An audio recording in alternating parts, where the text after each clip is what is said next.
ತಾ ಇರೋದಕ್ಕೆ ಇಲ್ಲಿ ನಾ ಸೌಂಡ್ ಬರುತ್ತೆ ನೋಡ್ರಿ. ಅನ್ ಏನಂತೀವಿ? ಅಂತ. ಅದೇ ತರ ಈ ದಾಕ್ ಒಂದು ಪದ ಹೇಳಿ ನೋಡ್ರಿ. ಅಂದ ಅಂತೀವ, ಅಂದ ಅಂತೀವ, ಅಂದ ಅಂತೀವ, ಇಲ್ಲ ಏನಂತೀವ ಅದನ್ನ? ಅಂದ ಅಂತೀವಿ. ಕರೆಕ್ಟ್ ಇದೆಯಾ?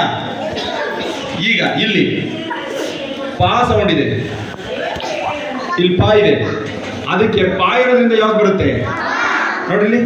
ಅಂ ಪೆ. ಅದೇ ತರ ಬಾಕ್ ಒಂದು ಪದ ಹೇಳ್ರಿ.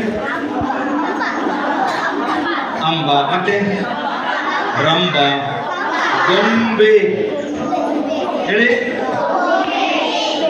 ಗೊಂಬೆ. ಇದನ್ನ ನೋಡ್ರಿ, ಇದನ್ನ ಈ ತರ ಹೇಳ ಬರುತ್ತಾ?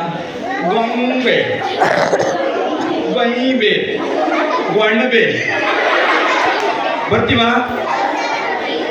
ಗೊಂಬೆ ಅನ್ನಲ್ಲ. ಏನನ್ಬೇಕಿದ್ನ? ಈ ಸಾಲಿನ ಅನುನಾಸಿಕದ ಸೌಂಡಲ್ಲೇ ಬರುತ್ತೆ.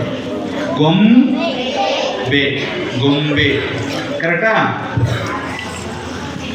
ಮತ್ತೆ ಇವು ಅವರ್ಗೀಯ ವ್ಯಂಜನಗಳು. ಇವೇನು ಹೇಳಿ? ಆ ಅಕ್ಷರಗಳು ಬಂದು ಎಲ್ಲ ಕಡೆ ಏನ್ ಸೌಂಡ್ ಬಂದಿದೆ? ಮಾ ಸೌಂಡೇ ಬರುತ್ತೆ. ಇದು ಎಷ್ಟೋ ಜನಕ್ಕೆ ಇನ್ನೂ ಗೊತ್ತಿಲ್ಲ. ಕೆಲವು ಓದ್ಬೇಕಾದ್ರೆ ಈ ಪದಗಳನ್ನು ತಪ್ಪೋತಾರೆ ಮೇಡಮ್. ಕರೆಕ್ಟಾ ಮೇಡಮ್? ಸಂಹಾನ, ಸಂಹಾನ, ಸಂಹಾನದೇ ಇಲ್ಲ, ಸಂಹಾನ ಅಂತಾರೆ. ಸಂಸ್ಕೃತಿ, ಸಂಸ್ಕೃತಿ ಅಂತಾರೆ ಈ ಪದನ. ಏನಂತಾರೆ? ನಮ್ಮ ಭಾರತೀಯ ಸಂಸ್ಕೃತಿಯಲ್ಲಿ ಅಂತಾರೆ. ಅಂದರೆ ತಿಳಿದಿರೋರು ಕೂಡ ತಪ್ಪು ಹೇಳ್ತೀವಿ.